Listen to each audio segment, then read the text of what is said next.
the debate. Yeah. How y'all think it's gonna go? If it happens, I will clear my schedule. Set. I want. This is something I want to watch live. I don't want to see. Yeah. I don't want to be like catching no clips the day after. no. Like, That's why I don't moved wanna it rewatch to it. recording next week to Wednesday. Yep. Because I was like, damn, Oh, we can't that's record smart, doing this. yeah. Are you kidding me? You gotta be fuck there. that. But, Yeah, I hope we'll it goes see. down. I mean, I obviously I hope she does well and doesn't kind of give in to his little games. But she knows what he's about, so Right. we'll see. Yeah. We'll see. So.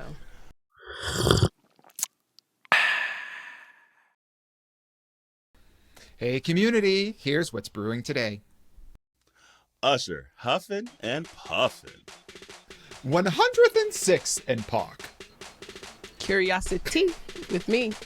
So get your cups ready for Minority Report.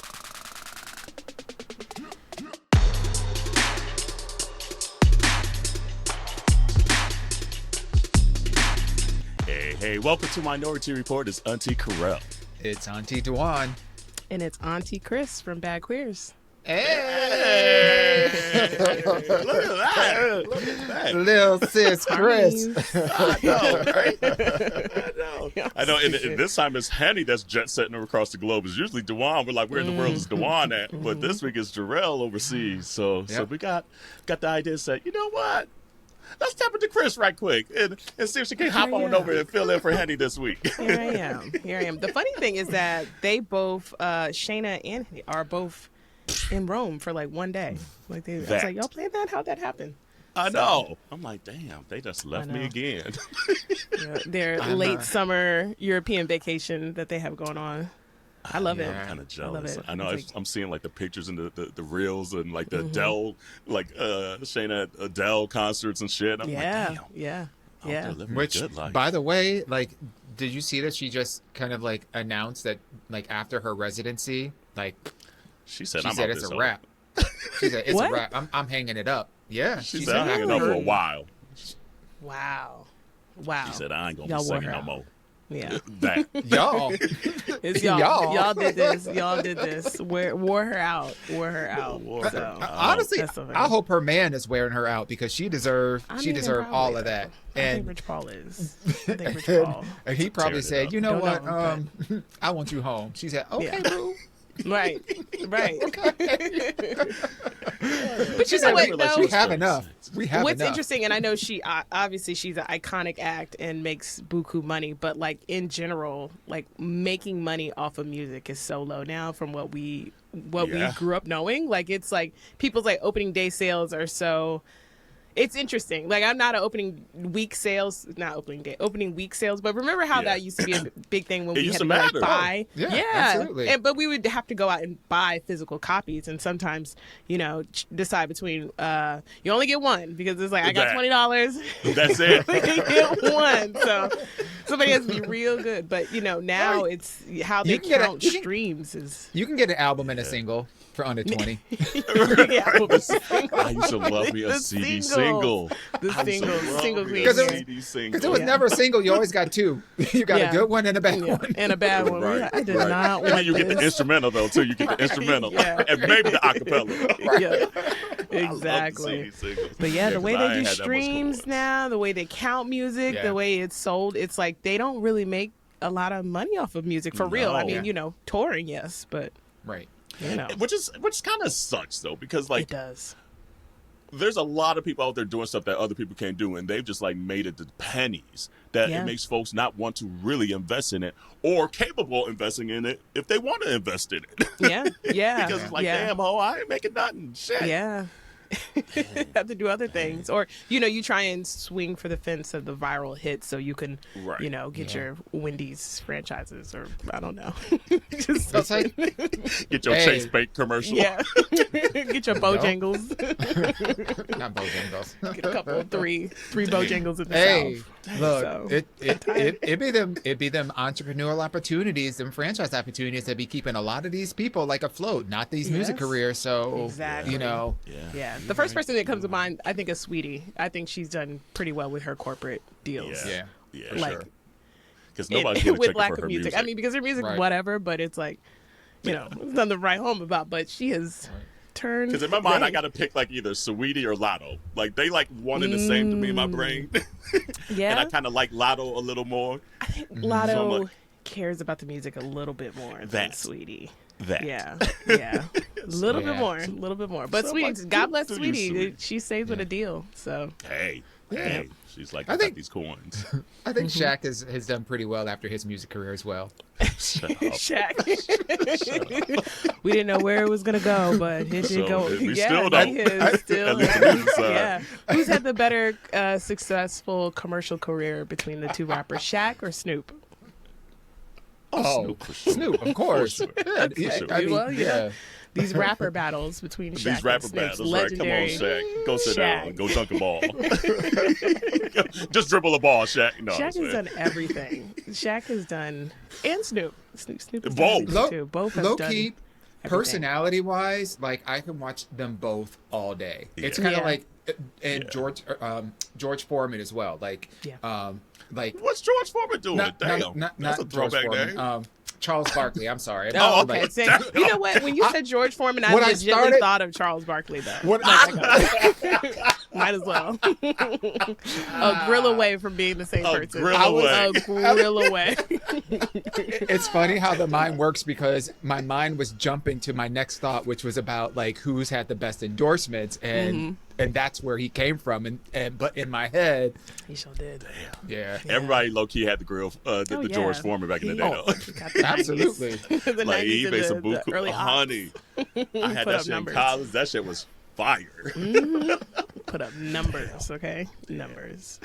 Yeah, who would have thought though? Like back in the day, and I think I might have said this on the episode recently when we were talking about the Olympics. So, like Snoop back in the day, we did not foresee this Snoop. Yeah. Like because- murder was the case, Snoop. Yeah. Like On 187 trial, on the all of undercover Isn't- cop. Isn't Like, that no, we the ain't way see that this it Snoop goes, coming. though? Isn't that the way? I mean, look at like Ice Cube. Like Yeah, we yeah, would on have that one, too. never Ice would Cube. have thought. But Ice he's Cube. like father and kids, and like Yeah, like Ice-T, doing all these right, movies. Right. All the ices. Like all the ices. All the ices. All the ices. All Yeah. the ISIS. Yeah, they grew up. Did y'all see Ice Cube come back out? You know how he comes out every 4 years to like tell black people how to vote. He just Yeah. like came out again recently. I'm like, Ice Cube, It's like please. Snoop, or I mean, Please, Cube. Shut up. please, please, Just shut up. please. Him please. and Tyrese. Him and Tyrese. Tyrese is a mess. Tyrese getting on my. Even though I hear the Tyrese album's is good, I haven't listened to it yet. Mm-hmm. I need to. But Tyrese be bothering though. He be getting on my last nerve. Just shut up, Tyrese. Yeah. God. Who from the 90s who was good, like between Bow Wow and Tyrese, that you want to know least about? Because both of them turned into absolute cornballs. But are legend. Like, well, Bow Wow more of a like music legend. But Tyrese was really good. You know? Tyrese I was feel cool until he started crying like a bitch, like on camera, like all the time. because when that shit was going down with him and his ex-wife, ex-fiance, or love whatever, her. whoever it was, He loved her whoever so it was. When that shit went down, it was like, first of all, it's like we didn't need to know all of this information about your relationship, first of all, and number two, Yeah. what is you doing? And Yeah. now Tyrese is the kind of person, like whenever his name comes up, it's like that person that phone calls you. And you look at it, you're like, oh, damn, this nigga. Please, yeah. Right, so I That's understand. exactly. You know, that's a good point because, like, I feel like Bow Wow laid off of like lying on the internet and just being like a cornball, whereas like Tyrese, it seems like when he's quiet, it's something's gonna happen. Tyrese is gonna do Yeah. something that's just. Were we And I feel like bamboozled? his social Were we media too be posting like shit that's not correct. Like he's like the epitome of spreading false information on the internet all Yeah. the time, and it'd be bothering the Tyrese. shit out of me. I was gonna say, Tyrese who? is QAnon. Which one? Tyrese is QAnon. Low-key. Okay. Seriously. White people have no idea. Once they find out he is No QAnon, idea. they're gonna be They're gonna be like, pissed. It's like, it was that dark nigga all this time. that's They're gonna be Baby. so pissed. It was that Coca-Cola. That you talking about that That's- dude that sold Coca-Cola? that's Right. that's Oh my like God. that Dave Chappelle skit where he played the black guy who was blind, who was a racist yes. against black Tyrone people. Biggums. Yeah. He said, "Oogie it's, boogie, nigga." Clayton Bigsby. Yeah, no, so, Clayton Bigsby. Yeah, you're right. Yep, it's Clayton Bigsby. Clayton, Yep, yeah, Clayton Bigsby. so funny. Very much that. Yeah. Oof. Oh, Shout out to iconic. Tyrese. I want to go back. I want to go back to the to the little Bow Wow conversation. Were we bamboozled this whole time? Like, was he always a cornball and we was just like blinded by the lyrics? Because how do you go from blinded by the lyrics? Let's be all real. I was trying to be that generous. was never the case. It was a good ass beat, and he was young. Never. You're like, just so the we're clear, it was never the lyrics. In any Bow Wow question, it's never the lyrics. We got fooled by the braids. That's what it was.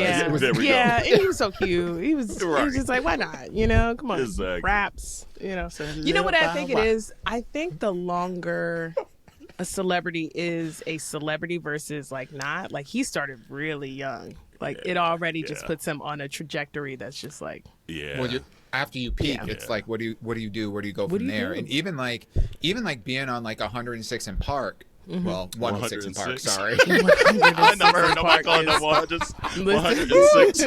When the documentary comes out, though, I want it to be 106 in Park, though. It ain't 106 no more. It's 106. Look, can you imagine? Because it's back in the Academy 1900s. Award goes to 106 and 106. 106 in Park. Baby, and it's not even like PARK, it's like PK or PRK. Yeah. They might put a Q in there. That was a piece of my 23andMe coming out. Right. Cool Anglican accent there. The piece that you don't visibly see. The Queen Mother came out on that one. Okay, right. What? Back to the 106 in Park. That's the title of the episode right there. Hold on. Yes, 106. 106 in Park. Damn, that's too funny. But like I think you hit on something. Like the longer you are in the spotlight like that, eventually you're gonna have some cornball moments. It's like inevitable. It seems like, and like you say, he's been there since he was like 9 or some shit, or even like back in the day when he was on like Arsenio with Snoop, which is come on, bring it together. That's crazy. Like. And then he was with Jermaine Dupri too. So I mean, like Jermaine Dupri has a slight no positive influence. You know, so it's there. It's there. It's there. He was surrounded by cornfields. Yeah, he really was. He really was. And then it's just like if he's never It's true. He's selling the shit up them do-rags. He is. I bought one. I'm not gonna lie to you, and a brush. Nah, when you said that, now that is it. That's hilarious. When you said that, Bow Wow, this is it. This is it for you. I immediately thought, what if somebody told him when he was 12, like a genie said, we're going to grant you your most amazing wish. He's like, I want to be a rapper. He said, bloop. And then fast forward, selling do-rags. Do-rags and coins, though. Yeah, I'm just saying. It fits him. They're good quality products, though. They're quality products. I bought one. He got me. I bought one. You better make sure to say that it's not a paid endorsement. It's not. Unless Bow Wow does want to endorse y'all. Like that part. We would gladly come on take here sponsors. with the do-rags. He got sparkly one. He's great material. Like a lot of different designs. I think, being famous for a long time. I also think low-key, high-key, his mom, nobody really talks about her momagering.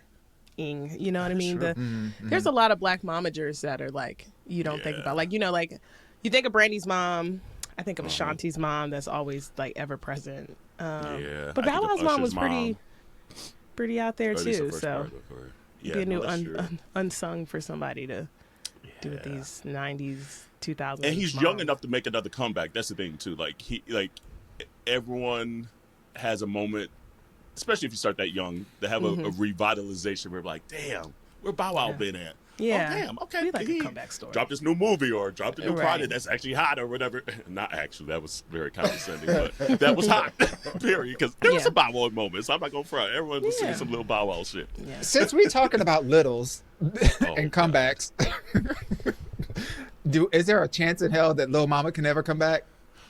No. Just cannot. As a backup for Bow Wow, sure. Like as an understudy, for sure. There's a lane for sure. But you know what? She doesn't have the songs in the catalog, and maybe I'm not a Lil Mama fan, but so her lip gloss be popping. And it was cool. It was a moment though. We was all seeing that shit. Thank you for the New York. That was a proud time for New York. They had a little. I feel like Chicken Noodle Soup came out around then. They had a little run again. It was like good for them.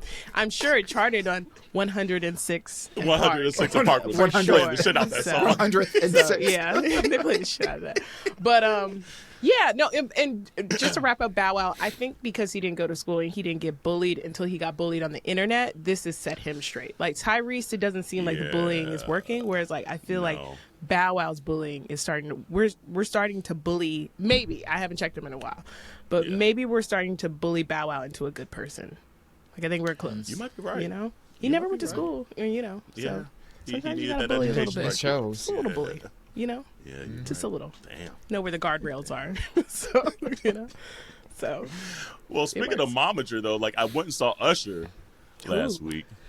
Mm. And the community knows I have this list of just like folks that I just need to check off that I need to see before they hang it up or before they get too old for me to really truly care. Yeah. And he was on that list where I was like, hold on, I like Usher. Like I haven't seen him live. It was a very good show. It was a very good show. Yeah. However, it made me think, and I was standing there thinking, I was like, God, it makes me realize how much of a level Beyonce is above everyone. Oh, yeah. And I realized another aspect that I've just never said or verbalized or maybe even understood why I enjoy her concerts so much is because she actually sings all the way through her fucking songs and is not out of breath. Yeah. Usher was singing, sounded like Usher, sounded great, but he was kind of huffing and puffing through some of them. Ooh, which he's dancing his ass off. He's giving you pre-Bobby Brown. Oh, damn, stop, don't do that to him yet. But it made me realize, though, for all that dancing and choreography that Beyonce does in her show, you never catch her out of breath, and she's still singing all the way through these songs. She's not making you sing these songs. Maybe it's certain parts, and but like it's because we like that part of the song, not because she's out of breath. That's so funny. And so it hit me in that when he was having some moments where I was like, damn. Okay, Beyonce's training was running around, the track in high heels, singing, like musicals and shit like that. So she was born for this. Elite. But Usher was from that same era, though. Usher 45. But he's from that same era where like Usher was like the superstar. Like he like again, people forget. Don't fuck around with Usher. Like Usher was seriously, Usher was the dude. And he's still the dude, quite frankly, because it was a dope show. Oh, no. Why is Dewan weak? No. Dewan. Nope. What you gonna say? Dewan, what is it? No. You might as well say it now. Cause the scene. You have to. Oh, God. Dewan used both of his hands. You used both of your hands to stop it. Say it. It must be real bad. It's two hands you try to stop. That's true. It's hard. Oh, shit. Bleep that. But it's true. Dewan! Whoa! Yeah, we might have to bleep that one out. That was See? wild. That's why. That's That's why. why your body knows. That's why he said two hands. Your body said, Sorry, please, community. please. You ain't gonna find that one out. Hilarious. Nope, And nope, don't nope. leave no context clues. Mm-hmm. No, we go. Anyway, That'll shut us down. That Nope. is. so That was for y'all. I can't be on y'all's last show now. that was- Come on now. Come on, y'all. Come on. Auntie Henny gonna Come come on, back. She's gonna be like John Travolta looking around the room. It's like, what in the world? what the Like, hell I am happened? so sorry. Yeah, nope. But Yeah. Just blame it on no, Bow it Wow.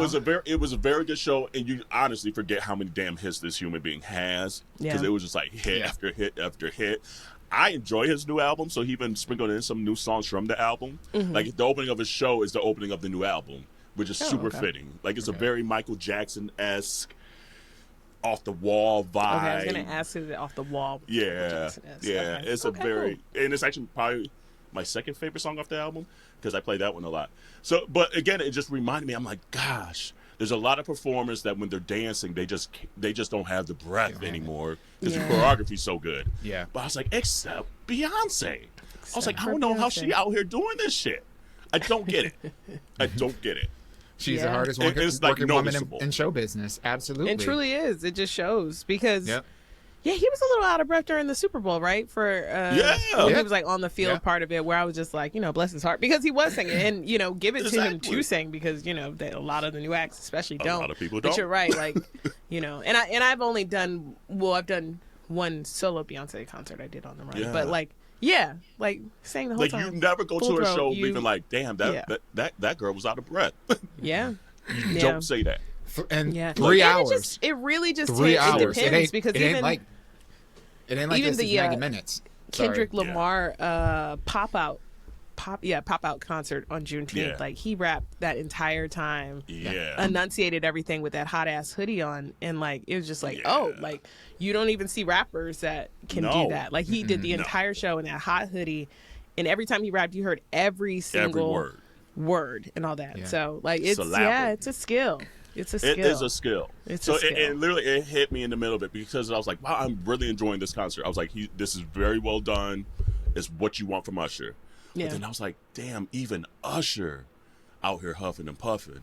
Damn. I was like, okay, B, you just solidified again in my head. Wait, what happens to y'all though? Do y'all compare? Do y'all think that that's like the gift and the curse of being in the Beehive, is like you comparing everything to Beyonce, or does it? Well, yeah, in a way, yes. In a way, yes, yeah. Because she set a standard. And if y'all ain't trying to, and here's the thing though, like I don't think everyone's gonna get there. I'm very well aware that not everyone's gonna get there, and I go to certain shows not expecting that by any means. Yeah. But when there's someone that like an Usher, where you're gonna be dancing and singing and all that stuff, there's an expectation that figure out a cadence in your show where you're gonna be huffing and puffing. Yeah. That it still makes it feel like you're not huffing and puffing, if that makes sense. You might need a dance break. And there's points where you're like, ooh, he ain't practiced that part well enough because he huffing right now. Yeah. And so that's what I expect. Like whether it be like that's the part you finally put the mic out, which he did a few times, which okay. But there's other parts I was like, ooh, he couldn't get to that note today because he huffing, which is fine. Yeah. I couldn't do that shit. Yeah. I was in the stands trying to sing and was huffing. So it is what it is. I also wonder. But no, good point though.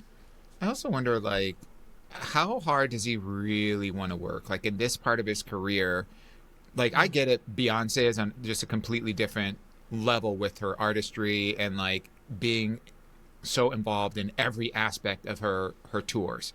Totally get it. But Usher probably doesn't need to be like Beyonce level involved in like stage design and outfits for the team and he had that though. I will give it to him. But I'm saying he doesn't need that. He doesn't need to be that. And so I wonder. I just say all that to say that I wonder if, like, in preparation for an ongoing sustainment of the tour, like, there's months of rehearsals and all that. You have dress rehearsals, like, and in between shows, you're still, like, there's a lot that's going into it. So I wonder if, like, he said, you know what? I've been around this block a million times. I'm gonna give him a good show, but I don't really need to work that goddamn hard. You know what I mean? I just wonder if that's like. It's not to like pull. It's not to. I'm not saying it's pulling away from his performance and what he's given the crowd, but I'm just saying like part of like the huffing and puffing and whatever is you have not built up the stamina, which to me says, oh, maybe he's just like, you know what, I'm enjoying life. I'm got my kids, I've got this, I got that. I'm gonna put on a show. I'm still gonna put in the work, but I might need to put my hand on my hip and do one of these. Which I don't blame him because like there's certain routines that you want the original choreography. Like I feel like a Beyonce, a Janet. There's certain artists where you see the choreography in the video, and you want that live because the choreography is hitting. So there's just certain things like You Make Me Wanna or Caught Up and things like that. Where there's just these certain moments where you're like, okay, he better do the routine, and he was doing it. He was hitting it. But you're like, oh damn! Now you got to sing again, Playboy. Hold on, and you be hitting them falsetto notes and shit. Yeah. And the recovery. And he was like dripping sweat and everything. The body was still bodying, by the way. Yeah. He's the body, 46-year-old, 47-year-old Usher was like, hold on, I still got a body on me, ho. He Didn't he let us have know. a injury to, like, I know he canceled like the start of his shows in Atlanta, so I wonder how much that has it. But that Corell, even what you mentioned with the sequencing, because if you are going to be dancing hard, then maybe this next track isn't something that you sing at all. Maybe you take again, let your dancers do something or take a break, or it's not as high energy. But and it was there. It was there. It was 90% there. Okay. It's just that extra 10, you're like, oh, you needed someone to tell you no. Yeah. And I think that's what Beyonce has. Like, H is probably herself, but I think she's willing enough to hear everyone say no. And I don't think there's certain artists at certain points that just don't like that word no. And there's certain points of this show where I was like, nobody told you no, that ain't it yet. Yeah. Or whatever he's getting after these shows, they're like, you need a little bit, like, we need to work out a little bit more for the stamina part of it, or rework something. But shout out to Usher. But I highly suggest going and seeing it though. It was worth my money. Again, he's got the hits and he's singing all your hits. The ones you want to hear, he is singing them, and it was good. It was worth seeing Usher. Will I see him again? I honestly would rather see him in Vegas in a more intimate setting. Quite frankly, I think that would be way more enjoyable than in a big arena. Because just the acoustics ain't hitting like you want them to hit and things like that. Yeah. I think I'm mad I didn't see him in the Vegas show probably than this show, quite frankly. Same. Yeah. I'm thinking about going to see him. He'll be out here actually the end of this month around my anniversary. So I do want to see him because I missed the Vegas shows. Yeah. And then when I wanted to go, it's got really expensive. Do it, and we'll talk offline to see. Like, about it. Yeah. I was like, ooh. He is enjoying the tour. Look, he is enjoying the road. But the cool thing though, too, though, like you could tell he's enjoying the show though, because like he had parts where he was like getting in the crowd and stuff like that. And you're like, okay, Usher in the crowd and letting these ladies touch all of them and all. They be touching on him too. I'm like, he is. They do. Listen, grabbing. I saw one clip and the lady like really grabbed the mic, and I was like, all right, like that's. It might have been Philly because she grabbed him out and started singing the song. Oh, it might have been. It was "There Goes My Baby." Oh, okay, yeah, it was. Yeah, I was like, "Woo, okay." He's patience there. Yeah. I meant to ask you, how was your summer, by the way? What'd you say, Dewan? No, I was just saying, I would be so mad if I was like sitting there and like somebody grabs a mic and like, ain't nobody paying to hear you. I get that you're having your own fantasy, but as a paying customer, I don't want to hear anybody but. I'm sorry. Touch his chest and keep it moving. Like, don't grab the mic. Just touch his chest and keep it moving. This ain't no cabaret. Yeah, she thought it was. She said, "There goes my baby." She was spilling her fantasy. I was like, "Go ahead." He was just sitting there like, "Okay, dear." I mean, listen, I'm not trying to knock anybody else's like fun or whatever, but at the end of the day, like, ain't nobody paying to see you. Like, just go to karaoke. Like, sing by yourself. Don't like try to take the show because you ain't getting no goddamn record deal out of this. So what is you doing it for? The streaming pennies. Touch his chest. Okay. That's it. Damn. The streaming pennies is funny. The streaming pennies. She thought she had to go on tour too. Maybe she and LaTantra can hook up and make no money together. Oh Lord Jesus. Next topic. Right, Dewan on fire tonight. Yeah. But anyway, I meant to ask Kris, how was your summer? Like, summer's officially, I guess, over, quote unquote. Labor Day's gone. Mm-hmm. Was it everything you wanted to be? Emery's turn 2, I saw, by the way. Did. Yes. He did this past weekend. His birthday, my son's birthday. It will always at least lead into Labor Day because his birthday is August 31st. But we had a great summer. It was very busy. June was exceptionally busy. I always have to travel for work for Pride in June. Which you threw a great event, by the way. Yes. We saw y'all in June. Got to hang out. Yeah, came out for 2 events. So did Native Son and then Pride 50. So that was fun. I was in New York for a week, and that was great. It's overwhelming because there's so many events in the city in New York during the summer. It's like a little overwhelming. But great and magical. New York is magical in the summer. We went on a cruise family reunion for my in-laws, and then also went to Rochester to see extended family and in-laws. So yeah, we were moving around, and then I had like little little like LA trips and stuff like that. So we moved around quite a bit during the summer. I am looking forward to a quieter fall and winter. So is Emery a good traveler? Like, does he travel well? Yeah, he was starting to get restless. Like when we were coming back from Rochester, that was right after that big tech glitch. So we didn't travel on that day. We were like that happened on like a Friday, and we had our travel was booked like the Wednesday afterwards, but it was still all fucked up. Like they canceled our flight and then rebooked us a day later, and then we had 2 stops, which were awful. So he was pretty restless on that, and like we were just like, why would we these two stops? But now that he's 2, we pay for the ticket, so it's going to be a little bit different, and he'll have his seat and everything. So, but he's a pretty good traveler. He's pretty good. He's pretty good. So the majority of our flights are pretty long. We're usually going across country to see family out east, so he is used to longer flights. So he's pretty good. Yeah, get him trained early, so that way. Yeah, that way he can, be doing the gallivanting over to Europe and everywhere else, and not be, not be a bitch about it. I know, just chill. Just Don't know be a what to Tyrese do. about it. Right, don't be a Tyrese about it.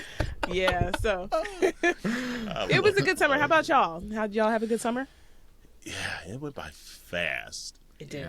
Like literally blinked and was like, wait, how is it September already, y'all? Like, this is insane. Yeah, no, it was a very, like, I put like a little post together because I was just like, sometimes you're like, oh, I ain't did that much this summer, and then you go back through your photos, you're like, oh shit, I did a shit ton, hold on.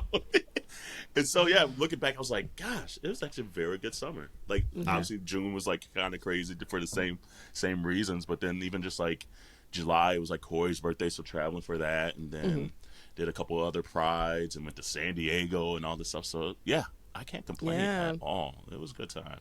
Y'all did market dates, right, in Chicago? I did market days. Jarrell and I. Dewan. Okay. Dewan was in Colombia. Oh, okay. Yeah, that's right. Yeah. Yeah. In Colombia. Like a great birthday. It looked like.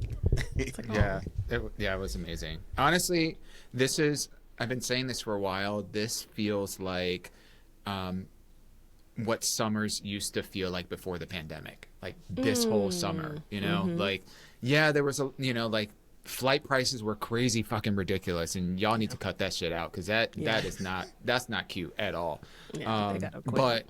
But be that as it may, like the people were out in the streets, like the weather was hot and popping. Like it wasn't like one of those mild rainy summers that we've been having at least on the East Coast, that we've been having for the last 4 years. There were so many beautiful, just gorgeous, sunny, clear skied weekends, and it was just really nice, to be honest with you. This is one of those summers where I felt like I wanted to do more than I actually did, even though I know that like a lot of us, like, we did a lot. That's cool. And fall is here though. Like, just outside today, I'm like, it's cold out here. Yeah. Like, I got this track jacket on today. I was like, oh no, it's fucking cold out here. You know what's funny is it gets warm out here in Northern Cali until probably about the end of August or October. Excuse me, not August. October. It like gets hot, so it's like triple digits all this week. And is it really? Yeah, oh no, man! I'm done with the triple digits for this summer. Like, it was too much by the end. I was like, okay, I know I was complaining the last few years, but hold on, this is too much. It's too much. When it's here, it's like, all right, that's enough. So I'm ready. I'm ready to wear my fall layers and all that hoodie season. So get the drip on. Yes. I went out this weekend, like, to do shopping, because I had a couple things that were like I was just jonesing to get, and like I was just amazed at how many stores that I physically would go into aren't there anymore. Like, literally aren't there anymore. I like jeans from 2 different places. One from Scotch and Soda, which is like an Amsterdam brand that reads a little young, but their jeans fit me like a glove. And they used to have 4 locations here in Manhattan, and now they have 0. Oh, they have none. Closed. They're all closed. They're close to one here in Philly too. Yeah, I think the only one that's in like the tri-state area is in New Jersey, and I think that's like a pop-up shop or whatever.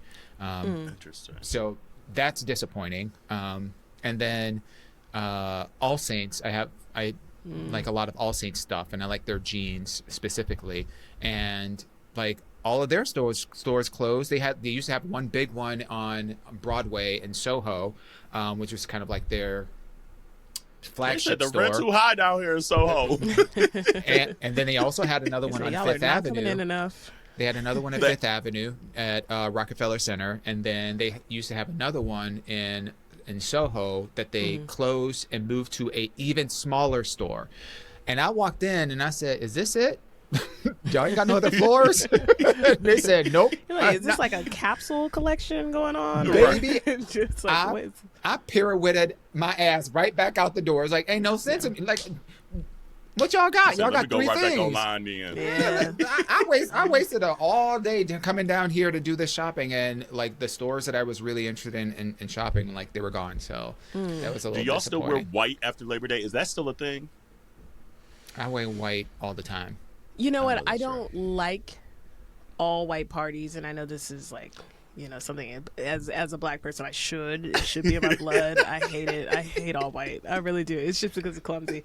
But I defiantly love people who wear white after Labor Day, because it's just like, that's a dumb rule. I don't know where it started, what Puritan like principle it came from, but like, or a hater is just a hater back in the 1770s. It's like, fuck that bitch, don't wear white after Labor Day. But yeah, no, I like white. Like I was like, you can't restrict colors, you can't gender colors, you can't restrict colors to certain holidays. No. Preach on it. I get that too. I know. Because like I saw that, and it seems to still just pop up every year on like social media, like, "Oh, I'm wearing white after Labor Day," like it's so faux pas. I'm like, yeah, bitch, nobody cares. Bitch, that's what I had in the closet and I felt like wearing today. How about that? Yeah, I wonder if the younger generation even knows about that rule or rules like that. Remember, you couldn't wear like black and blue, white after Labor Day. There was like all these little fashion rules. I forgot about the black and my blue. mom That's true. People used to tell, and I was like, where did it come from? And she's just like, I don't even know what her answer was. She was just like, the Lord, I don't know. Something. It's like, I see this in the Buddhist. So I'm lying on the Lord. Yeah. And Jawan, you don't wear white. You wear a lot of black anyway, so you like. Yeah, I don't really wear a lot. I mean, I do have some white clothes, and we had to wear white for the photo shoot that we all did, so that was stressful. Which turned out awesome, by the way. It did. It was the same way. I was like, oh, white. But Yeah, then you like, look at the sure? picture, you're like, oh, okay, Devon had the vision. You right, boo. Yeah, Devon had. Would y'all have worn white? Because I wanted to do off-white, but I was like, no, let me not be that person. Yeah. And I was like, in hindsight, yeah, I could have worn it. And hold on, somebody did though. I'm not gonna say no names. I was like, I guess it was their photo shoot, but yeah, I didn't want to be that person because I would have just did. Yeah, but y'all ain't like, gonna boot me out here. The brief said white. The brief said white. It said no ecru, no eggshell, right? No off white. What's the hex code? It's like all F, the F. Like they just said just F. It was just like not even just hashtag F. I was like, that literally stressed me. It came out well. It did come out well. So because it wasn't just like it wasn't just your clothes. It was also your shoes. Yeah. And that piece, like, I'm just like, okay. First of all, I can get with like wearing a white top, easy. White pants, I'm probably never gonna wear them pants again. And then the shoes, I'm just like, oh, really? Yeah. Yeah, they're actually in this closet. I ended up look in there and see it from this. I ended up with a pair of espadrilles. I ended up with a pair of espadrilles because I felt like, you know what? What's an espadrille? Espadrille it's like a canvas shoe that has like a raffian bottom. Oh damn! All these words. Okay. Raffian bottom. Espadrille. Well, it's like the cousin of tip drill. I don't No, know. it's basically like the upscale version of Tom's. Got it. Yeah, you've seen them. Okay. I guess I never knew that was the name of those shoes. Yeah, they're called espadrilles. At any rate, espadrilles for men do not have a heel. The espadrilles for women have a little bit of a wedge. So like a little kitten wedge. Yeah, like a tiny little wedge. At any rate, I figured I'd go with the wedge. But I figured I'd go with that because at least that's something that like I can easily throw in like a beach bag, to go somewhere, But I ain't wore them shit since. Yeah. Community, are you wearing white after Labor Day? Let us know. If so, and how are you doing it? And give some photos. Give you your little fall drip moment there. Do you know the reason why the whole lore of white after Labor Day was? It's basically it was made to really define and separate out old money from new money, and so basically new money would be very uncouth and white. Wearing all white is an opulent show of wealth, and so that was like the definitive mark of saying, okay, well, after Labor Day, you're not allowed to wear this, and people that chose to do that were typically people that were fake wealthy or new wealth or whatever. That new money. Yeah. Look at those housewives. Let me wear some right. I told you it was like some Puritans stuff. They were like, look at these new housewife hussies. This new money. Yeah. They're not a Vanderbilt. Right. Oh, we don't have to show our wealth. Right. Yeah. We are in their secret meeting, ladies. After Labor Day, we're not. I would love just a skit of them getting together and hating over some tea. What we're gonna do is we're gonna stop wearing white and look at all these hoes out there wearing that shit. Those commoners down there. Right, where did you get that 106th Avenue?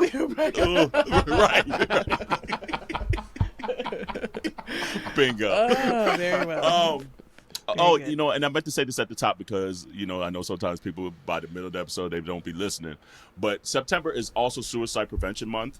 So just throwing the numbers out there, you can either call or text 988. That's the new hotline they released maybe a year or two ago now. Or especially like the Trevor Project. Obviously, it kind of goes more like LGBTQIA youth. But hey, if you need help, call the number. You can either text START to 678-678. Or you could call 866-488-7386. Again, that's either call or text 988 to the suicide prevention line, or the Trevor Project, you could text START to 678-678, or call 866-488-7386. Don't be by yourself. Like, if you're having thoughts or need to talk to someone, and you can't talk to us, talk to them, please. We need you out here. We need you specifically for what you bring to our lives. So I know it be getting tough out here. A lot of times it be starting to get dark outside, seasonal depression and all that stuff. Don't let it beat you up. Talk to somebody. So quickly here, it's kind of making the rounds, and we kind of talked about before we hopped on to see who had watched it. Y'all watching this Lee Daniels movie? Y'all watched it at the Deliverance? I did. That's making the rounds. Lee Daniels and Tyler Perry has the same hesitation and just in my blood, where it's just like I see it and I'm like, nah. But if somebody lets me know to absolutely watch it, I will. But it's like the same, hesitancy, default, no. And it's not even a no; it's a default. I'm not doing this with y'all. You know what I mean? It's not. It's just not like a casual no where you scroll past and see what else is there. I'm not doing this with y'all. Not. The one you watched it, boo? I watched it. You got that look on your face. It. Sell us. Yeah. No, I watched it. Sell us on it. I watched it purely for Meryl Streep, to be honest with you. Purely for her, and she did not disappoint. Meryl Streep or Glenn Close? Oh yeah, Glenn Close. Whatever that one name. Right, girl. If Lee got Meryl Streep, she did something on camera that he has that he has possession of. Okay? Meryl Streep was a rug, by the way. She was a rug in the living room. She was acting that good. No, but Glenn Close. Excuse me, Glenn Close. She gave everything that she could into that role, and it was so believable that she was that chick. So believable that she was that chick. To me, acted circles around everybody else on screen. And honestly, for me, it wasn't really well, right. She better. Some people don't rise to the occasion. You're right. Usher, you were just talking about Usher. And Tyrese. Yeah, Tyrese. So, y'all tried to get little mama off. I was like, no. She is not an actress.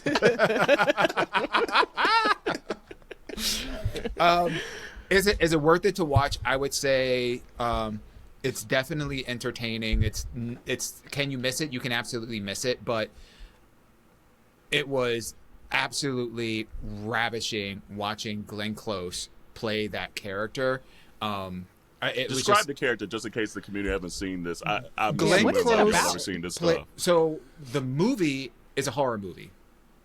It's based off of a true story about a woman. I believe she lived. It's based off a true story. They're based off a true story, but the Glenn Close character is not real. They injected her into the conversation. And it's based off of this woman whose child was possessed by some kind of a demon, and it starts unfolding to a place where she had to seek out help, right? And so she's taking the kid to doctors and and the demon is just trying to, like, you know, take the whole family and, like, So that's the premise of it.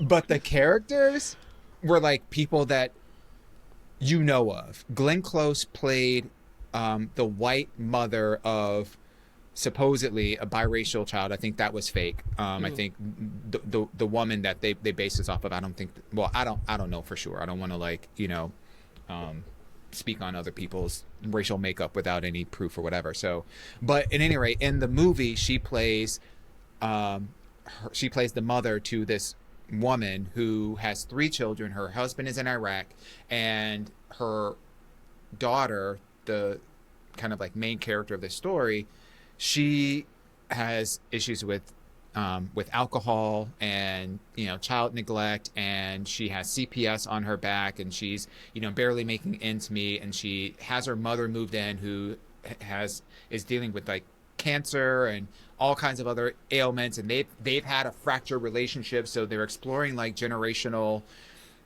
curses in terms of how people treat each other and traumas and all these kind of things. And yeah, I would just say, like, the way that Glenn Close played that character, if you ever known of a white woman that grew up in the hood dating black dudes, you will recognize this chick. 100%. Had that swoop. The hairstyle Several, was there. Because you're right. She had several. Oh, damn. Yes, okay. I might check it out just for the hairstyles alone. And you know this wasn't a Tyler Perry production just by the wig selections alone. The wig game was the wig game was gaming. It was absolutely gaming. Okay. So the whole thing that everybody's talking about, that scene where she's talking about, you know, like, the pussy. You know, yeah, your nappy pussy or whatever. That was a scene that you didn't see that clip? Of course. No, I haven't, but of course. Like, but it's the articulation of it. Of course. It's Yeah. the description. Like, my initial reaction is, after a minute, like, of course. But here's the thing. Yeah. I'm just trying to understand, how did Lee Daniels get Glenn Close to say that motherfucking line? Because it was just so out of pocket. Like, from nappy pussy. This isn't part of our vernacular. Didn't see that one on your bingo card this year. Did not. Did not see that one I feel like nappy pussy is something like digital blackface account would say on Twitter. Where it's like, what? It's like, I am black, but it's like, no, you're not. So, no, you know. So like before we hopped on, you said they were saying this is like that character's or Lee Daniels tweeted out that character's a fabric of our culture. Do we believe that? So that is the only thing that I saw on the internet from this movie, is Lee Daniels tweeting out that picture of Glenn Close and in a good wig. I will give you that, Dewan. I was like, no, the wig was good. Saying that every black person knows whoever Glenn Close's character is in this movie, and that she's the fabric of our community. To which most people were like, "Do you understand what fabric?" Yeah, that's a strong. Yeah, like, that's a bit strong. So, Dewan, without Glenn Close, what's this movie? What are you rating this movie out of 10 without Glenn Close? Out of 10, I would say a 3. Okay. I would say with Glenn Close. I would say it's a sensible 7. Okay. Wow. Sensible 7. Yeah. Yeah. And that's why he made up her character and brought her right, on. so there, right. But I also feel like Wait, how was Monique? Because this is like the grand, Monique. bringing back together Leah and Monique. Honestly, first of all, Monique is a phenomenal actress. Period. Yeah. Just phenomenal, and not. Period. She's just a phenomenal actress, and she did I think a really good job in the movie. I wish her character had more meat. Okay. She played a CPS worker who was coming in to check in on the daughter that was, like having the issues with her kids and da-da-da-da-da. And, like she was like super sassy. Her character was written in a great way, but there was just no real meat behind it other than like I wouldn't even call her a supporting character. Oh, wow. It's okay. So it's that. So, you must have made it because you got the camera moving, the mic going. Yeah. Okay, Lee, give her some more meat. Yeah, she needs. Well, she you know needs what more. it was. He wrote it. He's like, we still feeling each other. I don't know if I like it like that yet. It's like, I'll give her a little something. But I don't know if we like that like that. A little something. I would honestly. I don't know if we good. I would honestly just love to see Monique in other productions. I mean, she was obviously funny as hell on the Parkers. She was phenomenal in her short-lived movie career and got an Oscar for her role in Precious. And she's had like several like. I mean, she had Soul Plane. So let's carry on to the next conversation. Although Soul Plane was kind of funny. Soul Plane was fire. Let's not even front. I low key added it to my watch list over the course of the weekend. I didn't watch it, but I added it because I was like, I haven't seen it in a while. It's so funny. Right. Come on, her and Lonnie. Yeah. Come on now. Yeah. Y'all got that. Y'all run that up for them. Yeah. Y'all run that up for them. Y'all got it. So wait, did Dewan convince you to watch it? Are you gonna watch it? Probably not, but only because it's horror too. I'm not really much of a horror fan. Yeah. Especially horror with demons and all that. That's where my mom really the teachings come out where it's just like, ooh, not that demon stuff. It's like, no, you ain't gonna be messing with that. Based on a true story, I was like, not that demon stuff. It's like, I will tell you, the movie ain't scary. For it being a horror movie, it's not scary at all. It's not scary at all. It ain't scary at all. Like, honestly. Is it like suspense? Do you like jump? No. Oh, it's supposed to be scary, but it just wasn't scary. It's horror because it's about demon possession and that kind of thing. But that was such a small part of really what the movie was all about. It was more about the dynamic of the family, and it was almost like the demon shit was like an afterthought. And like, how do we get in this neighborhood? Yeah, that's so interesting. They're like, there's that a demon. Conversation is like way better than what y'all got planned over here. Interesting. So, yeah. Okay. It was kind of like driving down the street, and then all of a sudden, like the scenery is beautiful, and you're just enjoying the ride, and then you see like a broke down drive-in movie theater playing Soul Plane. It's just like, what is going on over there? I'm done. And they sell the Bow Wow do-rags at the front. Right. Exactly. MC is Tyrese.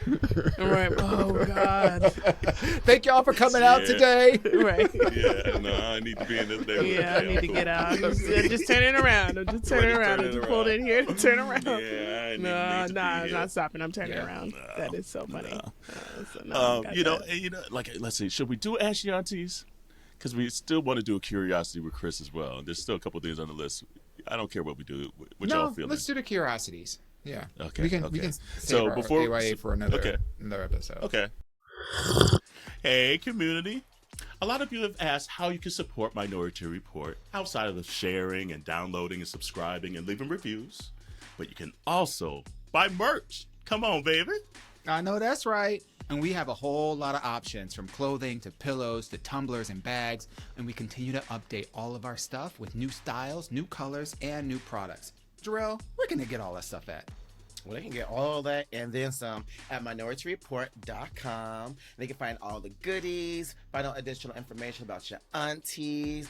And we also want to make sure that you share and tag us when you do buy merch, all right? So let us know if it's a hoodie, it's a tee, a long shirt, a towel, because we know you need those. But let us know. Absolutely. And remember to wash your hands, your legs, and your ass. Yeah. So then there's a couple other just random stuff too. It was Global Black Pride in Atlanta for Labor Day weekend. Had y'all heard of Global Black Pride before? I think this is the first year that they're doing it. I ask a question? Yeah. Why is it Global Black Pride, but it's in Atlanta? Well, honey. I mean, they picked Atlanta, but it was also during Atlanta Black Pride weekend. Y'all peep that? Yeah. So I didn't, that's two separate things going on. And that's every Labor Day. So this Global Black Pride was new, but I guess had been going on, but selected Atlanta as the first U.S. city. It was during Atlanta Black Pride. Right. So technically this is just extra Black Gay Pride. Extra Global Black. So this is not Global Black Pride. This is Continental Black Pride. Well, I think Kris said they hold it elsewhere, and this year was the first year that they held it in the U.S. That's what they said, but I had never heard of it before. Yeah, I never heard of it either, to be honest with you. And I'm just like, I mean, if this is global, where the global people at? Yeah. And again, I thought it was very interesting for them to, again, use Atlanta Black Pride weekend, which is Labor Day weekend, because I know Atlanta, like regular Pride is in October. Yeah. But Labor Day is always Atlanta Black Pride. So I thought that it was interesting that it was. I mean, I guess why not? They're like, hey, they said let's just do a soft. Niggas is gonna be. That's what they're gonna be there nonetheless. It was a pop up. They're gonna be there. Yeah. It was a pop up. It was a pop up. Right. Pop up. They said we gonna be there nonetheless. We so said we might our first year we need to show some numbers, so we just gonna piggyback on the shit that's already going on or whatever. Actually, for the Bow Wow, they were like, look at all the people who showed up. Not Fire Festival. Look, and the camera like, oh, they don't even know it's. I did have a little FOMO though, because Black Pride is fun down there during Labor Day weekend. I haven't been. No, I've been in the city for it, but I have only. I've gone to like restaurants around. There's a whole story for another day. But you know what? It is fun. I'm gonna say something. The first year we did the podcast, I was out in like Piedmont Park handing out like Minority Report pins and shit. I'm like, listen to our podcast. Listen to our podcast. I was like, come on, niggas. Right. A show for niggas. But, a show for niggas. But yeah, no, like it's. I mean, quite frankly, every weekend is Black Pride there. Black Gay Pride, low key. But it's just like, but I mean, low key, I guess it's like any Pride season. Like, I mean, bigger cities, like there's always gonna be a gay scene. Mm-hmm. It's just a reason to really, really be out there and partying and showing out. So it's fun. It's fun. But what were you going to ask Dewan? No, I'm gonna keep that one to myself. Oh yeah, because you banned from these drive-bys today. You censored today. Yeah, you censored today. What y'all think about NLE Choppa actually performing at an event down there? And for those that don't know, he's a rapper, one of these new school rappers. I don't even be checking for him like that. But he recently was on like a podcast saying that he would be more than willing to perform at a gay pride event. He's like, why not, kind of thing. And sure enough, they had him down there performing, and he's been quite vocal about just saying, hey, let people be people, kind of thing, which we need in those circles of folks. Yeah. Because within the rap industry and the black communities, there's still the little homophobia that wants to pop up and show out. So do you guys feel especially in spaces that we try to carve out to make ours, do you feel like you still need to have these allies come out and prove that they're an ally? Is it a good thing? Is it a bad thing? Are you indifferent on it? Well, for him, I think it's a good thing because he was so vocal about it and he lobbied for it. Like, even worst case scenario, if he's like pander away to us. Like, you know what I mean? Like, this is like good pandering to me. But like, you know, I only know that, like, if I was a bad bitch, I'd fuck me too. Like, I only know that one song by him, which is really good. But yeah, like, I think it's good. It's just a good, it's good because he is one of the newer ones that the kiddos love. And to be out in the forefront, like, saying this and performing and showing, like, I don't know, just other people, it's not as crazy as they probably think it is in their head, like what pride would look like, where it's just like, no. And also showing, like, go support his queer fans. Like, go out there and support us during our events and all that. Like, we're not going to jump you. It's like, so I think it goes a long way. And, you know, once he's in with our community, we're going to love him up as long as he stays, you know, true and good to it. Like, it's really bare minimums that you get love in our community because of all we've been through. But if you genuinely love us back, like, we are listen, I'll support you. So, you know, we will support. Okay. So I think it's a cool thing. Yeah. Honestly, I saw the article and actually saw a clip of him giving an interview where he was specifically asked about this. And one of the things that really struck me is that, like, his response to, like, you know, are you an ally? Would you, you know, be comfortable, you know, performing, you know, for like a LGBTQ plus audience? And he was just like, yeah, and if that makes me an ally, then that's what I am. But, you know, people are people, and, you know, people love my music. You know, I want to, they support me, I want to support them. And honestly, you can tell when somebody is delivering a coaxed marketing, you know, kind of like PR kind of line.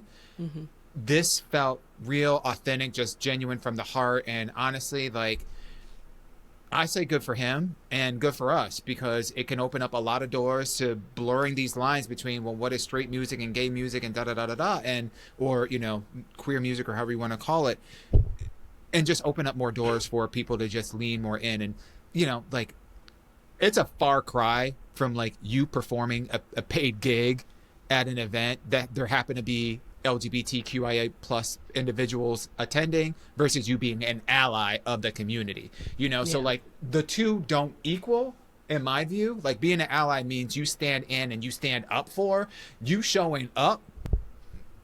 I mean, that's positive, not necessarily an ally, but if he considers himself to be an ally, meaning, you know, love is love.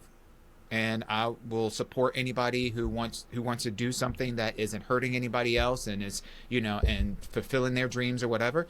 I think that's cool. Yeah. I think I tend to agree. Like, especially because, like, the interview he did it on, like, the Zach Sang show is, like, a large show.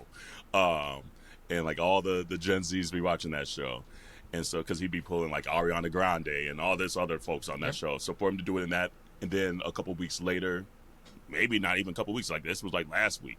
So then a week later, you show up at Global Black Pride. Hey, okay, that's now showing like a habitual, or starting to do some things repetitively, saying, no, I'll show up. I said I'll show up. I showed up, and I'm gonna do it on the blackest gay weekend of the year. I bet he saw some things. Some dudes are trying to probably rub up on you. And I mean, maybe he wants some dudes to rub up on him too. I don't know, but no, I tend to agree that, like, and even like you said, Kris, if it's pandering, pander away. We need as much, especially this political season. Pander away all you want, be visible all you want, talk all you want. Hopefully you mean it, and hopefully it's like habitual nature for even outside of this year. But for now, I'll take it. I will absolutely take it. Kris, you bring up such a great point, because when you're in with our community, no matter how jacked up your music is, you always got a gig.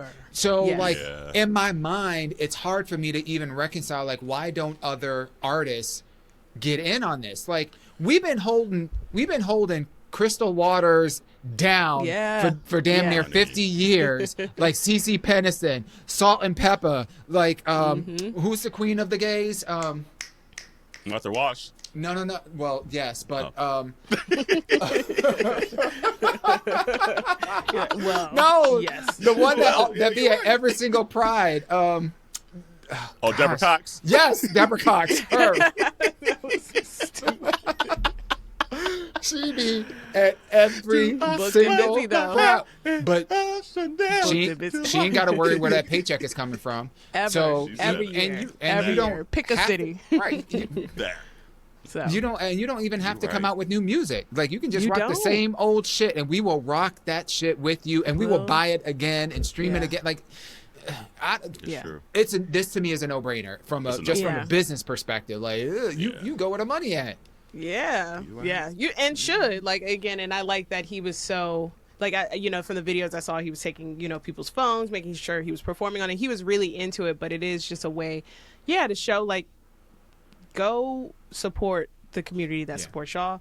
we support the fuck out of people. We Sure do. sustain careers all the time, whether that's musicians or artists. I was thinking during this about New York from VH1 and everything, how we've sustained her career pre, how social media is now. Like, we will keep you booked and busy. If you love us, you love us back. We love you. Like, we got you. You could tour forever. Forever. So that's what I love about it. So shout out to him. I like that. That's really cool. Yeah. And Dewan, I like what you said. It is a step. Let's see what he does. Let's continue to do more things, like, so that don't go in the studio next week and start copping out now. Debate it. Don't debate it. You're right. Don't debate it. Yeah. Boom, boom, boom, boom. Even though I did love that song. Damn. We loved the baby. We really loved him as a community. He really fucked it up. He did. Fucked it up. But he also fucked it up. He fucked it up. Right. Showed the strength of our community. And honestly, yeah. It was almost like, you know how Daniel Caesar did the same shit, but with just black people instead of just like antagonizing queer people, where Daniel Caesar was like, well, don't listen to me. And we were like, nigga, okay. I mean, I love you so much. Bye. Have not seen him chart since. I'm so happy. Nan nigga said like, hey, you heard that new Daniel Caesar? No one. So we were just like, okay. It's like, what happened to that nigga? Yeah. Great songs. One of the best love songs in the last 10 years. Oh my God. Easily. But when he fixed his lips to tell niggas to stop supporting him because he wanted to crash out over Yes Jules, we were like, got you. Got you. We see each other. Her ain't even said nothing. She said, fuck that song. Yeah. But I do feel like... Put that on her set list no more. Yeah, she said, I do feel like the whole cancel culture thing definitely had a couple She said, y'all go listen to Luther Vandross again. She said, go back to hear it now. Yeah. I definitely feel like the cancel culture had like a few casualties that like stayed canceled. For sure. Yeah. And DaBaby is absolutely one of those that just stayed canceled. He really did it. And it's so unfortunate because he just had such a great future ahead of him. Like everything that he was on was like a banger. Even like his little like ad libs on like other people's records were just yeah. I had to take my wife to a DaBaby concert, like at the height of his, like when he was up that, like, because she was early on him. She like listens to still the most hood shit. She is so Fort Lauderdale to the day she dies, like just so Fort Lauderdale. I'm like, Jesus Christ. But she was early on it, and like it was a good show. Like he was good. The talent was there.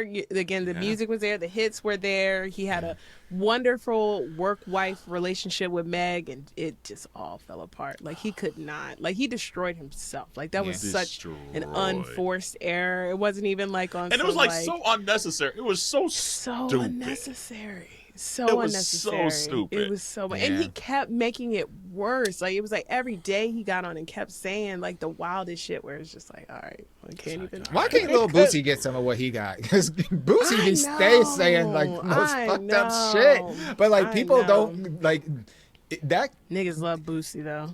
He's like a cockroach. He's like a he's like a cockroach. He ain't never dying. He ain't going nowhere. He's just gonna be in there. No time soon. They love him. He's for life. He is. Look, homophobic and transphobic black straight people are gonna keep his career alive. They gonna keep that. Like you ain't gonna say nothing bad about no Boosie. Yeah, right.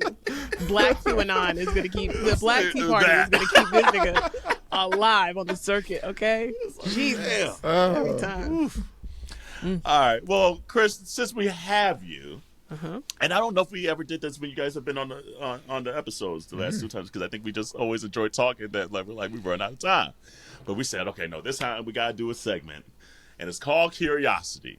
Okay. And so it's either like a this or that, or the first thing that comes to mind, or your favorite thing, whatever it may be. But I'm gonna start here, and this has been a trend that's been going on the interwebs that I know a blank hate to see me coming. What is that blank for you? God, I think I like nerdy stuff first. Like I'm like an article hates to see me coming. I know a good beer too. Like it can't be none of that bullshit that be in stores. Like a good craft beer. What else? So you You ain't seen food. this. Let's see what kind of pho. Hates to see me coming. Pho. Ramen. Oh my god, that is like. Gosh. That's like. Yeah, it's like food, and then also, I guess if I'm just going like different sectors. I know ASOS is tired of me just ordering stuff. Like I just be on that app is worn out. Well, you should see all the saves that I have. I be going through there. Just hates to see me coming. Yeah. It's a range of things. Is it the separates or the sets? Separates. Yeah, I don't see what their sets. I'm like, oh. Them sets be trash. Yeah, I was like, it's like that color combination. Yeah. Really? Y'all put this together? Who is putting this together? So they said somebody go scroll through these 1,000 pages and like it. Yeah, me. That site has the most fucking pages. Me of scrolling any site through out there. Thankfully. so many. Which is why I like it, because I feel like I'm always searching for something that somebody doesn't have. Like where I'm like, girl, everybody uses this app. Like it's like I'm acting like it's my right. It's not a secret. Like girl, but that's my toxic thing. I try and like with fashion try and find things that nobody has, and it's like, girl, like I remember like my Karma Loop era. Like I remember finding out about like Karma Loop and being like, no, wow. Nobody knows Karma Loop. I get a really good show. Yeah, they had a run. Is Karma Loop still out there? Damn, I think it is technically. I looked like a month or so back, and it's still there. And I was like, that is so interesting. But I always tried to get like, I'll be up on the new shit, Or when before online stores, if we didn't do this a lot, but when I was in high school, we would go do the New York China bus trip up and get some new stuff. So yeah, I think those are my don't want to see me coming. So, who is the GOAT of the WNBA? That I have seen play Maya Moore, but I also will say Diana Taurasi as well. Okay. There's been so many good players, but I think from the eye test, and if she didn't retire and get married and all this other Maya Moore. That. Yeah. I know mine was supposed to be like Asia. Yeah. Like Would have Maya still Moore been was winning like, championships. Yeah. Yeah. Like she won like 4 championships in 8 years and then retired. And like she could have just been ridiculous out here, but and retired to marry a nigga out of jail. Yeah. Sorry. I know. And it's just like what in the Sheree Whitfield is like going such on? A hater. I know, but that is like legitimately kind of what happened. And then I was like, I feel such like a hater saying that, but I was just like, for real, girl, it was a bit much. It was a lot. Good. Thank you for getting them out. I get playing. Like, yeah, it was a lot. It was a lot. She like stopped Maya playing, Moore retired, got him like out of jail. prime of her career. Prime. I was like, So yeah, Maya Moore, Diana Taurasi are the best players I've seen with my own eyes. Who's the other two for your Rushmore then? That I loved to watch. And bless her heart, she going through it. Cheryl Swoops and with Nancy Lieberman and everybody. Everybody, Stephen A. I'm just like, God. But she got to stop though. Cheryl got to stop. Cheryl will not mention Caitlin Clark at all. Like she don't like that hoe. She don't. And I'm like, I'm giving her the legend pass, but I'm like, Cheryl, you work for like the WNBA. You're gonna have to mention her and give her props. Yeah. Like, I said what I said about Caitlin. Caitlin has had a wonderful first season. She has exceeded my expectations. She still hasn't won anything, but like her breaking records is like what she does. I had to tell my little cousin who loves her, but she's had a good season. You can't be a hater, and Cheryl's being a little bit of a hater with it. She so, is. And I'll say Don Staley is on that Mount Rushmore as well. Okay. Yeah. Who was your celebrity queer awakening? It has to be Halle Berry. It has to be Halle Berry.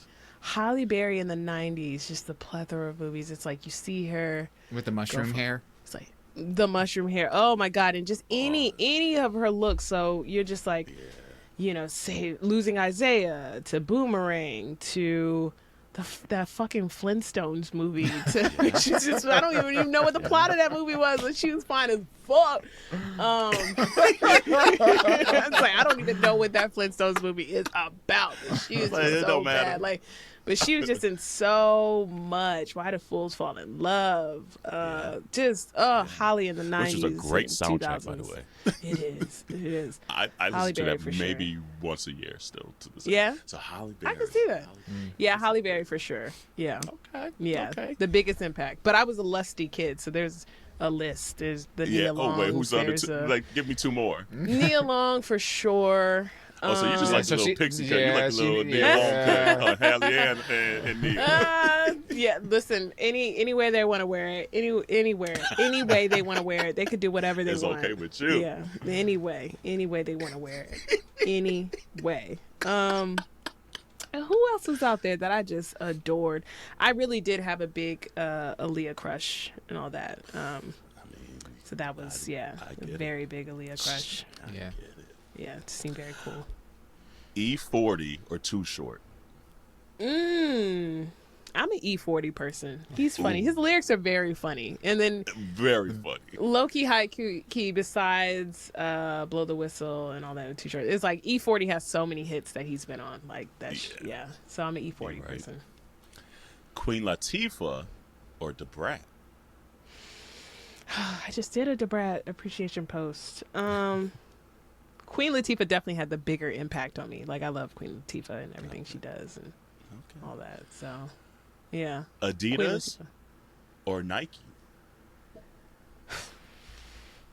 I think Nike. Slight edge to Nike. Slight edge to Nike. Mm-hmm. Okay. Rude. Okay. Rude. It's just slight edge. Something about that. As I'm over here wearing this Adidas. It's I like, know. I was damn, like, let me take this shit off here. Sponsored segment. Right. Oh, hey, Nike and Adidas. If Right, you want to sponsor, you could Bring it edit on. Go this right ahead. if you get a sponsorship. That- Make I sure to would clip my gladly little burn the part shit out. out this strat jacket. Right. Make sure to Clip that part. Clip that one part out. That has to go. That's the first thing to go. That, the That's body. the first thing to go. ain't no sizzle reel here. Right. Nope. Carell got the timestamp on that. He said Honey, 22 minutes. That. Go back. What was your favorite cartoon as a kid? Hard between Doug and Hey Arnold, but I'm gonna give the edge to Hey Arnold because Nickelodeon? I always thought it was cool. Okay. They lived in New York. It was multicultural, jazz music. It was just I liked Hey Arnold. And then, what's your favorite cartoon your kid watches? Or any entertainment that you're like, oh, this is kind of low key, like fire. Snoop's Doggyland. Snoop and his empire of infinite things. Doggyland is his children's YouTube platform, and all of the songs are fire. Like Gracie's Corner is great, but like Doggyland is it. He is making funk hits for children, just like great Really? hits. Doggyland is really good. Yeah, he is. I was like, he could do no wrong. He's not on every single song, but he's on most of the songs, and of course, there's like a Snoop Doggy character. Again, So- we did not see this from. Yeah. Living on the motherfucker. Listen. If anybody, it'd be him. Yeah, it's You're good. right. Yeah, E40 should do kids music. he really He would be should. another one that That's would a be good at it. great should. idea, actually. Yeah, Very- he would. And he's really very good. entrepreneurial, so I'm surprised Yeah. he hasn't. Soon, I think that'd be the next thing with all these entertainers. You'll see how much the Right. Gracie's Corners and just like in general, like kids programming on YouTube makes. Like, you could put up a royalty-free song and have like a shape move around like a Windows 98 thing and it rack up views. Like kids will just love anything most things that you'll put in front of them. So I love it. Liquor or beer? this is probably the toughest one. This is the toughest one. My wife always jokes to me because I went to a PWI and she's like, God, and that's why she was like, beer hates you coming. She's like, what is wrong with y'all? It is a PWI thing, it is though. a PWI thing. Like, she's just I like, get the it. fuck is wrong with y'all? Like, y'all just really. And I was like, yeah, we did drink a lot. 1,000%. So much. So I think ultimately it's still gonna be liquor. Not in the same intake as it used to be. But you know, I love my whiskey, I love my tequila and all that. But I would say now that I drink, I more regularly drink like prosecco and rosés and stuff like that. So, Okay. Yeah. That's nice. Get them little bubbles and everything. Little bubbles during the week. Yeah. And then we ask everybody the same question: Beyonce or Janet? Well, I feel like this podcast is sponsored by Beyonce. Which I also hope one day, Beyonce, did you hear it? Everyone assumes this podcast is sponsored by you, so you might as well. Thank you, boo. You know, what's hard is Janet was also part of my queer awakening, too. So this is very tough. I get it. Pleasure principle. Ooh. Especially when she had the guys videos. have tried before to replace you as my love. And I love her because I cannot hear her, and she's so sweet. Right. Can I hear a thing? You know. Gotta turn it up. Janet, what was that? Like, Janet, what was that one more time? Janet, it's fine. It's fine. Don't even worry about it, Janet. Don't even worry about it, Janet. Okay. Y'all remember the In Too Deep video where like she's like it's like the first person camera? I would follow her off a cliff. Okay. She had the red band. Yeah. Listen. That's the way love goes. Oh my God. But it has to be Beyonce music wise. It's very, very hard to choose between the legends. But I did grow up in the Destiny's Child Beyonce world fully. So, and there's still too much early Janet that I didn't grow up with. So it has to be Beyonce for me because of what I witnessed. Yeah. Yes, I get it. I know. We stay in both, so we be like, there's no wrong answer, but there is wrong answers still sometimes. Yeah. When they say Janet who, you're like, don't play. And that's the thing is Janet. like, you know, sometimes, sometimes the student kind of outdoes the master, and that is, it doesn't happen all the time, but in that case, absolutely did. But there's no Beyonce without Janet, so none. None. It's so true. It's so true. Because like, it took Janet. Because like I always say, Beyonce's the first one that could be unapologetically black to this level now. Every other artist would completely sacrifice their career if they were like 1,000% unapologetically black. Yeah. Beyonce's like at the point now she's like, I can do what the fuck I want to do. She could do whatever she wants. Yeah. Not everyone could do that. And I love her. Michael couldn't do it. Janet couldn't do it. Yeah. Whitney couldn't do it. Whitney couldn't do it. I still can't get over that Whitney was booed. You know, sometimes I look at the boomer generation and all that, and I don't think I won't give that to Gen X, but I know, what was it, the AMAs that she was Whitney was booed on in like the Soul Train something like that. Yeah. I can't believe it. I'm like, I know these kids are eating Tide Pods, but y'all did boo. Y'all booed Whitney. You did, right? You did boo Whitney. You did boo Whitney. So said she wasn't black enough, and they made her black enough, and she done died. Exactly. And I was like, every generation has these terrible things. Friday night, you and your boys went out to eat. And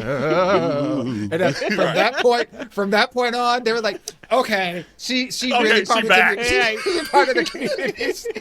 That's relatable. And that's crazy, but it's crazy that she had to go through all that. Like, it is really tragic. Like, just the Whitney that whole black enough shit. Like, and Michael, but like both of them, all of them, like all of them. But what's wild? They couldn't be.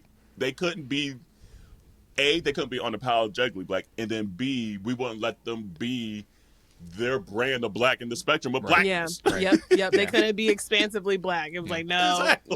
It's like, come on. Yeah, we got to stop that. And it does beg the question, like, what are the things that we're holding on to today? Because even though, like, we're the quote-unquote woke society and very different generations, but, like, it does make you wonder, like, what are some of the things that we are still holding on to? What are the tropes? What are the biases? What are the things that we still hold on today that, like, 10 years from now, we'll be looking back like, oh yeah, y'all remember we used to talk trash about Boosie?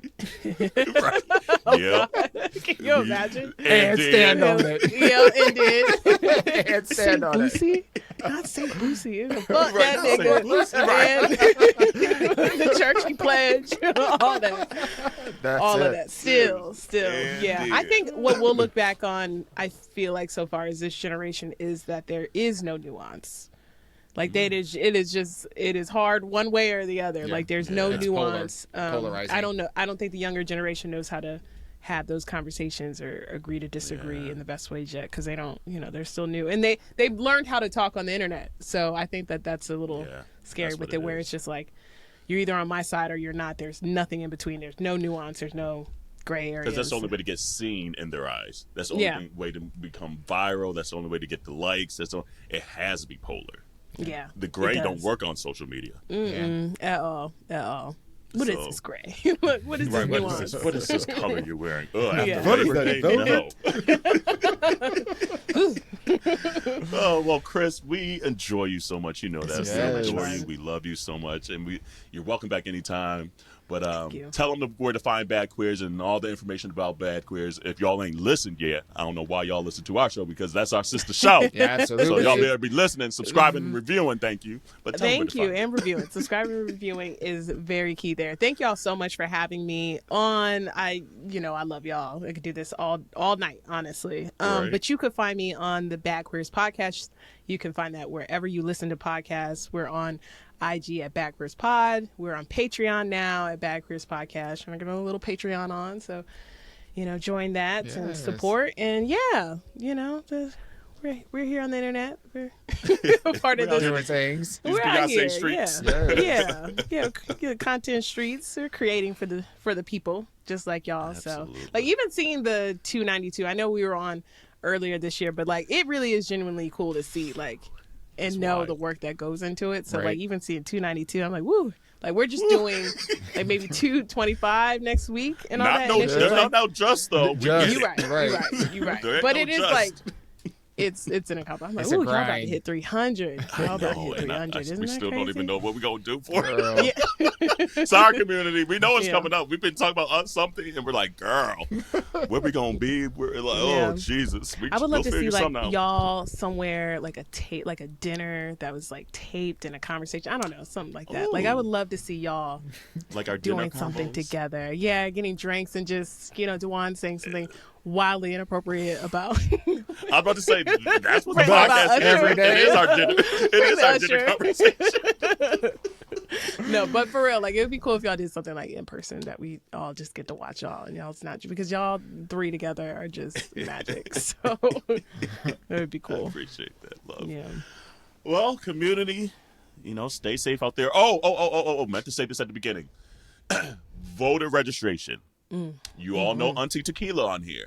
Last week we talked about how Texas was purging 1 million voter registrations out there. And I think Tequila don't mind us putting his business out there like that. He did the due diligence and checked, and he was one of those purged. So young, it don't matter your age, don't matter nothing. Fully alive person. That votes regularly. Completely legal in all possible ways. No, doesn't have anything out for him, against him, or anything. Just and he ain't got 38 convictions neither. But purged from the voter rolls. So literally, do the due diligence. Check your voter registration. We're getting too close to the election for you to get up there and be like, damn, I can't vote because they purged me too. So do the due diligence. Those are in college. We're back in school now. You can vote absentee. You can vote where you're at. Request an absentee ballot to where you are at to be able to send back in. Double check to see if you need to get it postmarked from the USPS. That's another thing that they're trying to do now, saying if it's not postmarked, then it's an illegal vote. They're trying to pull all the tricks of the trade. All the tricks. Do the due diligence, please. Because it's hitting close to home to us now. We're like, damn, shit. We were just saying this to say this to do our due diligence, but no, we're doing our due diligence, and people we know are getting purged. Right. So please do that. But other than that, sorry for that preachy moment, but I had to do it. Wash your hands, your legs, and your ass, and we will see you next week.